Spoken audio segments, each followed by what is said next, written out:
हम सरकार बनाने का दावा नहीं कर रहे हैं, ये राव साहब का कहना है। दानवे का कहना है हम सरकार बनाने के बारे में नहीं सोच रहे हैं। फडणवीस के घर बैठक के बाद बोले दानवे।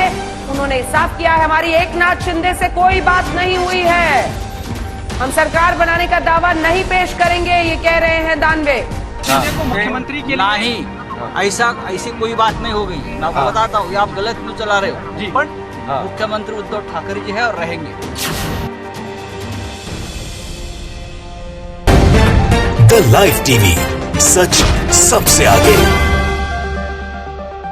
दोस्तों, मैं बात हफीज हूं। पिछले 2 दिन से गोदी मीडिया निरंतर लगातार आपको दिखा रहा है कि महाराष्ट्र की सरकार गिरने के ऊपर है, महाराष्ट्र की सरकार हिल चुकी है और महाविकास आघाड़ी की जो सरकार है यानी शिवसेना, एनसीपी और कांग्रेस की, वो अब बच नहीं सकती है। कैसे गिरेगी, कैसे भाजपा की सरकार बनेगी, ये सब कुछ आपको देखने को मिल रहा है टेलीविजन स्क्रीन के ऊपर। लेकिन पिक्चर अभी बाकी है मेरे दोस्त, और बहुत सारी चीजें ऐसी हैं जिसको गोदी मीडिया ने नहीं दिखाया है। वहां यहां तक कि अब ऐसे डेवलपमेंट कुछ हुए हैं, जो खबरें ऐसी आ रही हैं जिसकी वजह से भाजपा का भी एक बड़ा बयान आ गया है, जो भाजपा के अनभक्तों को मायूस करने वाला है, क्योंकि सरकार का बचना अब सामने बहुत से लोगों को दिख रहा है। कैसे? मैं आपको सबसे पहले संजय राउत जी का बयान सुनाऊंगा, जो सबसे बड़े प्रवक्ता हैं शिवसेना के, और उसके बाद मैं आपको लेके चलूंगा कि फडणवीस साहब के घर पे जो बैठक हुई है, उसके बाद जो वहां भाजपा के सबसे बड़े नेता ने बयान जारी किया है, उसने कई भाजपाइयों के चेहरों की हंसी जो है वो नीचे गिरा दी है। मैं आपको पहले संजय राउत जी का बयान सुनाता हूं। संजय राउत ने कहा है, मुख्यमंत्री उद्धव ठाकरे जी हैं, ये एएनआई हिंदी न्यूज ने लिखा है, और रहेंगे फ्लोर ऑफ द हाउस पर। अगर मौका मिला तो हम बहुमत साबित करके दिखाएंगे। ये संजय राउत जी का बयान है, जरा सुन लीजिए। नहीं, क्या एकनाथ शिंदे को मुख्यमंत्री के नहीं, ऐसी कोई बात नहीं हो गई है। मैं आपको बताता हूँ, आप गलत क्यों चला रहे हो। पर मुख्यमंत्री उद्धव ठाकरे जी है और रहेंगे। इस्तीफा नहीं देने जा रहे हैं। फ्लोर ऑफ देखिए, फ्लोर ऑफ द हाउस पर, फ्लोर ऑफ द हाउस पर अगर मौका मिला तो हम बहुमत सिद्ध करके दिखाएंगे। अब यहाँ पर ऐसा लगने लगा है जैसे भाजपा के साथ ही कुछ खेला हो गया है बड़ा, और भाजपा जो एक के बाद एक पहले कर्नाटक, फिर मध्य प्रदेश और अब महाराष्ट्र में खेला करने गई थी, वहां पर शायद उसको मुंह की खाने की स्थिति जैसी हो रही है। आखिर क्यों हो रहा है ऐसा, मैं अब आपको सुनाता हूं वो बयान जो आज तक न्यूज चैनल ने चलाया है और भारतीय जनता पार्टी के नेताओं की तरफ से चलाया है। भाजपा के बड़े नेता हैं जिनका नाम है दानवे जी। दानवे जी ने फडणवीस जी और तमाम नेताओं के साथ बयान के बाद क्या स्टेटमेंट दिया है, और उद्धव जी ने क्या बड़ी बात कही है, अपने विधायकों से एकनाथ शिंदे जी के लिए क्या तय किया गया है, वो सारी की सारी चीजें आपको ही बताऊंगा। लेकिन पहले आप सुनिए कि भाजपा के नेता क्या कह गए। भाजपा के नेता स्पष्ट कर गए हैं महाराष्ट्र में मीटिंग के बाद कि अभी उनका एकनाथ शिंदे से कोई बात नहीं हुई है। ये भाजपा के सबसे बड़े जो नेता हैं, मंत्री भी हैं मोदी सरकार में, उनका कहना है दानवे जी। और साथ के साथ उन्होंने ये भी कहा है कि हम सरकार बनाने का दावा पेश नहीं करेंगे। मतलब एक तरफ से अब बीजेपी ने स्पष्ट कर दिया है कि वो नई सरकार बनाने का दावा नहीं कर रही है। फडणवीस जी के घर में बैठक चल रही थी, आज तक ने जो अंजना ओम कश्यप जी के माध्यम से ब्रेक किया, वो आप खुद देख लीजिए। हम सरकार बनाने का दावा नहीं कर रहे हैं, ये राव साहब का कहना है। दानवे का कहना है हम सरकार बनाने के बारे में नहीं सोच रहे हैं। फडणवीस के घर बैठक के बाद बोले दानवे। उन्होंने साफ किया है हमारी एकनाथ शिंदे से कोई बात नहीं हुई है, हम सरकार बनाने का दावा नहीं पेश करेंगे, ये कह रहे हैं दानवे। यानी बीजेपी अपने आप को बिल्कुल अलग थलग रखती हुई इस पूरे मामले से, इसे उद्धव ठाकरे का बवाल और विवाद बताती हुई महाराष्ट्र में सियासी हलचल पर बोले हैं नाना पटोले। नाना पटोले यानी कांग्रेस महाराष्ट्र के अध्यक्ष, जिन्होंने कहा है कि शिवसेना के हर फैसले में वो उनके साथ। और उसके बाद नाना पटोले जी जो कांग्रेस के अध्यक्ष हैं, उनका बयान भी आ गया है कि वो पूरी कांग्रेस जो है शिवसेना के हर फैसले के साथ खड़ी है। क्योंकि जब उद्धव ठाकरे जी ने अभी संबोधित किया था फेसबुक लाइव से, तो उसको में उन्होंने साफ कहा था कि सोनिया गांधी जी ने भरोसा जताया है, एनसीपी ने भरोसा, एनसीपी ने और कांग्रेस ने मेरे कंधे पे ये जिम्मेदारी दी है, अगर वो कहेंगे तो मैं हट जाऊंगा सरकार से, लेकिन तभी हटूंगा अगर कोई और कहे, जब शिवसेना का कोई मुख्यमंत्री बने। इसी चीज के अंदर बड़ा जो दाव खेला गया है मुख्यमंत्री के नाम के ऊपर। एकनाथ शिंदे जी का नाम जो है उद्धव ठाकरे जी ने कांग्रेस और एनसीपी के सामने रखा है। ये सूत्र बता रहे हैं, एनडीटीवी लिख रहा है कि उनको मुख्यमंत्री बना दिया जाए, जो उनका बगावत है वो खत्म हो जाए और उद्धव ठाकरे जी अपने परिवार के साथ मुख्यमंत्री निवास को खाली करके निकल भी गए हैं। ये कृत्य भारतीय जनता पार्टी का जो चल रहा है, लोकतंत्र को जो दागदार करता है। और अगर आप 20-25 साल पीछे चले जाएं, बल्कि 15 साल पीछे चले जाएं, तो ये हरकतें जो थीं वो बदनामी वाली होती थीं और बेइज्जत करती थीं उस राजनीतिक दल को जो वो कर रहा होता था। लेकिन अब भारतीय जनता पार्टी को चाणक्य नीति बताया जाता है उनके इस कृत्य को। तो ये तमाम चीज़ें हैं जो परिवर्तन है गोदी मीडिया की वजह से। लेकिन अफसोस है कि नया नॉर्मल है, this is the new normal, ये सामान्य है। एनडीटीवी ने लिखा है, उद्धव ठाकरे से मुलाकात में एनसीपी और कांग्रेस को एकनाथ शिंदे को महाराष्ट्र सीएम बनाने का सुझाव दिया। क्योंकि आप जानते ही होंगे एकनाथ शिंदे ही हैं जो उद्धव ठाकरे जी के बाद एक कद्दावर नेता थे, शिवसेना के यहाँ हैं जैसा कह लीजिए। वो लगभग 35, 37 या 40 विधायकों को लेकर सूरत चले गए। गुजरात के सूरत में बीजेपी की सरकार है और उन्होंने अपने बागी तेवर वहां से दिखाने शुरू कर दिए कि हम इस सरकार में नहीं रहेंगे या तो भारतीय जनता पार्टी के साथ सरकार बनाई जाए, इस तरह से हम नहीं करेंगे। जो 2 दिन पहले तक कह रहे थे कि जय महाराष्ट्र, जय उद्धव जी, जय बाला साहेब, और पोस्टर लगा रहे थे आदित्य ठाकरे जी के और उद्धव ठाकरे जी के, आज वही 2 दिन के बाद ऐसा क्या हुआ कि बागी हो गए। फिर उसके बाद शायद मैंने आपको कल दिखाया भी था कि किस तरह का पहरा था बीजेपी की पुलिस का, सरकार की पुलिस का, गुजरात की बीजेपी सरकार की पुलिस का। और उसके इस वक्त अब कहना एक दिन के बाद भाजपा के नेताओं का कि हम संपर्क में ही नहीं हैं शिंदे जी के और हम सरकार बनाने का दावा भी पेश नहीं करेंगे। तो कुछ ना कुछ गड़बड़ जो हुई है वो हुई है।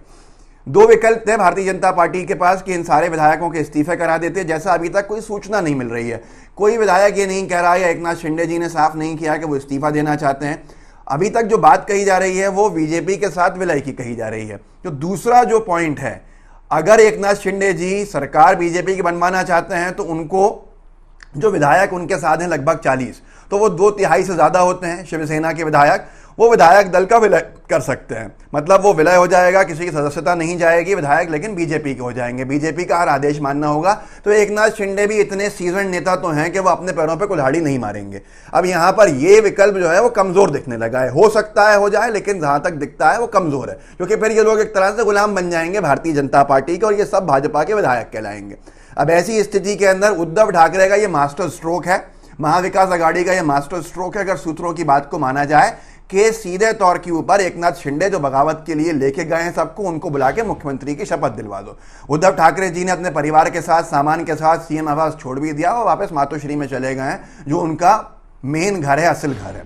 इसके अलावा जब उन्होंने संबोधन दिया तो भी उसके अंदर बहुत बड़ी बातें कहीं, 10 बड़ी बातें थी, जिसको आउटलुक ने छापा भी। सीएम की कुर्सी का, शिवसेना अध्यक्ष का पद भी छोड़ने को तैयार, उद्धव के बयान की 10 बड़ी बातें। 2 प्रलोभन दिए गए होंगे एकनाथ शिंदे जी को कि शिवसेना आपकी करा देंगे और मुख्यमंत्री आपको बना देंगे। तो उसके ऊपर जो वार किया है उद्धव ठाकरे जी ने, महाविकास आघाड़ी ने, कि शिवसेना के अध्यक्ष पद को भी त्याग सकते दूंगा अगर विधायक वापस आ जाएं, और मुख्यमंत्री की कुर्सी भी छोड़ दूंगा। तो ये सारी चीजें जिस तरह की हैं वो एक विनम्रता के साथ मास्टर स्ट्रोक खेलना कहा जा रहा है, जिसके बाद भाजपा ने साफ कह दिया है कि हम सरकार बनाने का दावा नहीं कर रहे हैं और हम अब एकनाथ शिंदे जी के संपर्क में नहीं है। जो गणित है महाराष्ट्र की विधानसभा का, वो 287 सीटें हैं, मतलब 290 में 3 कम, 287 कुल सीटें। उसमें बहुमत का जो आंकड़ा है वो 144 सीटें होना चाहिए। भारतीय जनता पार्टी के पास जो सीटें आई हैं, जब उनका गठबंधन टूटा तो बीजेपी के पास बची हैं 106, बीजेपी के 106 विधायक हैं, ये नंबर गेम कह रहा है। और शिवसेना के 56 विधायक हैं। शिवसेना के 56 के साथ एनसीपी जो है वो 53 विधायकों के साथ है और कांग्रेस पार्टी 44 विधायकों के साथ है। समर्थन दिया हुआ है बाहर से समाजवादी पार्टी के 2 विधायकों ने और अन्य कम से कम लगभग 11 से 12 विधायकों ने। तो सरकार का जो आंकड़ा बनता है वो 169, 169, 170 में 1 कम, इतनी सीटें होती हैं। अब ऐसी स्थिति के अंदर बीजेपी 106 के साथ, अगर भारतीय जनता पार्टी 40 विधायकों को माने तो 146 पे टकरा रहा है उनका बहुमत का आंकड़ा। ये उस स्थिति में होगा कि विधायक दल विलय करने को एकनाथ शिंदे और सारे विधायक तैयार हो जाएं और भारतीय जनता पार्टी की गुलामी एक तरह से कह लीजिए कबूल कर लें। तो ऐसा दिखता नहीं है, क्योंकि ये महाराष्ट्र है, महाराष्ट्र के विधायक हैं और शिवसेना के ही वो बन के रहना चाहते हैं, वरना वो जनाधार खो देंगे, क्योंकि ज़्यादातर शिवसेना की बेल्ट से आए होंगे। जहाँ तक मुझे लगता है कि सिंधु दुर्ग वगैरह जो इलाके हैं, जो कोकण की बेल्ट है, वहाँ शिवसेना का अच्छा असर रहता है, ज़्यादातर विधायक वहीं से हैं या बम्बई शहर से हैं। तो ऐसी स्थिति के अंदर पूरे तौर के ऊपर वो जानते हैं कि अगर वो भाजपा के नेता बन गए, भाजपा के विधायक बन गए, विधायक दल का विलय करके सदस्यता बचाने में कामयाब होने के बावजूद भी 2 साल के बाद वो कहीं के नहीं रहेंगे, क्योंकि चुनाव आ जाएंगे। अब ऐसी परिस्थितियों के अंदर बीजेपी के लिए मुश्किलें खड़ी हो रही हैं। वो इस्तीफे करा दे तो उसके पास नंबर गेम में कमजोरी आती है। इस्तीफे क्यों देंगे भारतीय जनता पार्टी के लिए शिवसेना के विधायक जब उनको दोबारा शिवसेना से ही लड़ना है?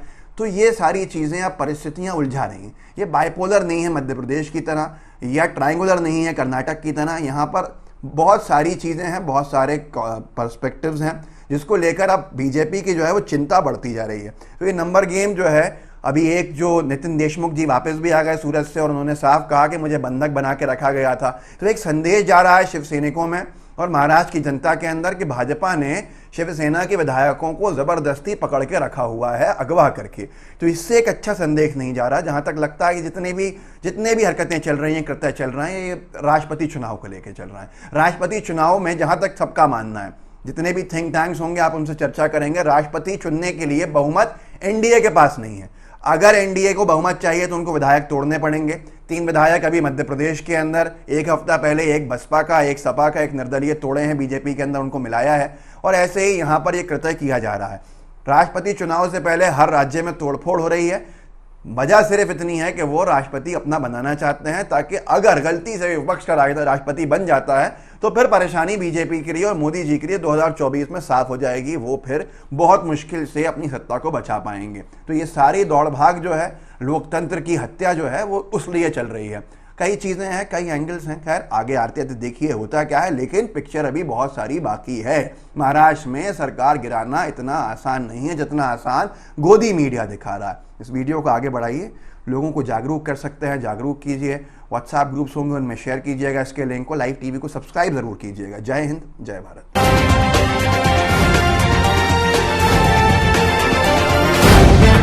द लाइव टीवी, सच सबसे आगे।